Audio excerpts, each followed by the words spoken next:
अंतिम सत्य मानते थे। सार्वभौम ने महाप्रभु को देखा, युवक, सुंदर, तेजस्वी, लेकिन उसे लगा कि ये युवा भक्ति के मोह में डूबा हुआ है। उसने महाप्रभु को 7 दिन तक सुनाया शंकराचार्य का मायावाद।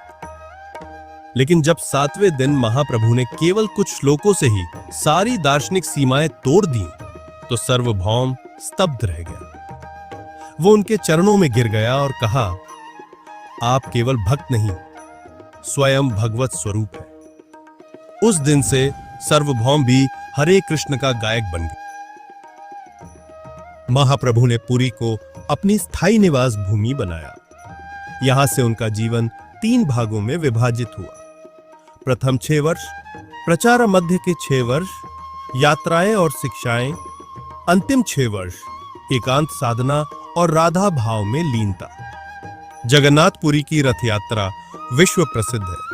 सन 1515 की रथ यात्रा के समय जब रथ चला नहीं, तो चैतन्य महाप्रभु ने सामने आकर हरे कृष्ण संकीर्तन करना प्रारंभ किया। जैसे ही उन्होंने नृत्य आरंभ किया, रथ स्वयं चल पड़ा।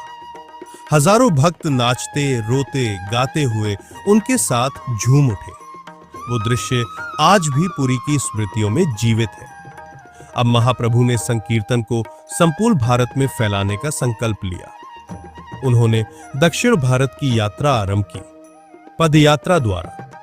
इस यात्रा में उन्होंने हजारों किलोमीटर की दूरी तय की, बिना किसी वाहन, बिना किसी प्रचार सामग्री के, केवल हरि नाम और प्रेम के बल पर। और फिर वो क्षण आया जिसका उन्हें बरसों से इंतजार था। उन्होंने कदम रखा वृंदावन की ओर। जिस वृंदावन में एक समय राधा कृष्ण ने प्रेम की रास रचाई थी, अब वो केवल झाड़ियों और वीराने में सिमटा हुआ था। पर महाप्रभु की आंखों में वो छिपी लीला स्पष्ट दिखती थी।